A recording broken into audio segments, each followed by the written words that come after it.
Kamustahin naman natin ang lagay ng ginang na nanganak sa gitna ng pagbaha kahapon at ang mga pasaherong sakay ng bus na tumirik sa malalim na baha. Nakatutok si Mark Salazar.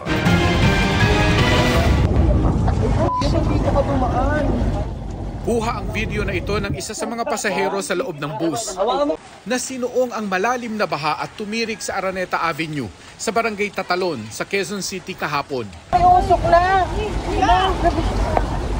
Balik mo na, kuya! Umabot hanggang tuhod ang tubig sa loob ng bus. Nakalahati ang nalubog. Ayon sa isang pasahero, may ilan daw na nakalabas sa bintana ng bus at lumangoy paalis. Maya-maya may dumating na mga residente at tinulungan silang makalabas.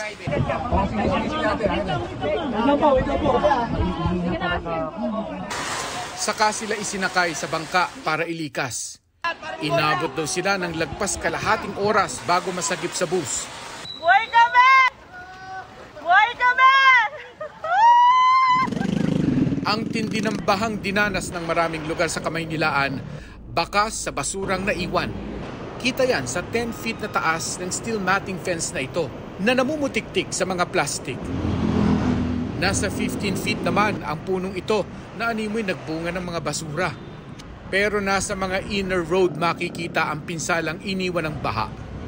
Karamihan sa mga bahayan sa Don Pepe Street ay walang naisalbang gamit sa bilis daw ng pagtaas ng tubig. Bandang alas 6 ng umaga kahapon. Hindi nakala na ganun, tataas ng ganun. Malaundoy na nga, sir.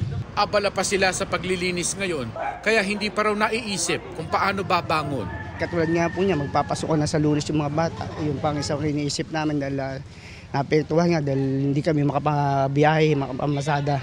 Dahil naglilinis muna po kami. Motorsiklo ang pangunahing gamit sa hanap buhay ng mga taga Maria Clara at lahat sa kanila ay nalubog ng baha. Mabuti at may kapitbahay na magkukumpuni ng pinakamahalagang gamit para sa kanila. Bahala na sila, magkano ibibigay nila. Ito naman ang San Juan River na umapaw sa bahayan ng Barangay Talayan, Quezon City, bandang alas 6 ng umaga. Mga oras na nanganganak pa man din si Micaela Bravo.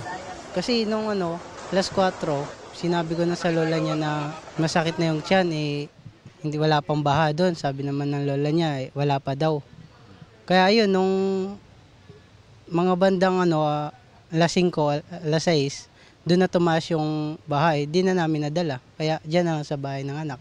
Maayos na ang lagay ni Micaela na nagpapagaling ngayon sa ospital kasama ang kanilang baby boy. Napapangalanan daw nilang David Esther. Kung sa panganganak sa baha ang kay Micaela, paglilikas naman ng burol ang laban kahapon ni Charlene.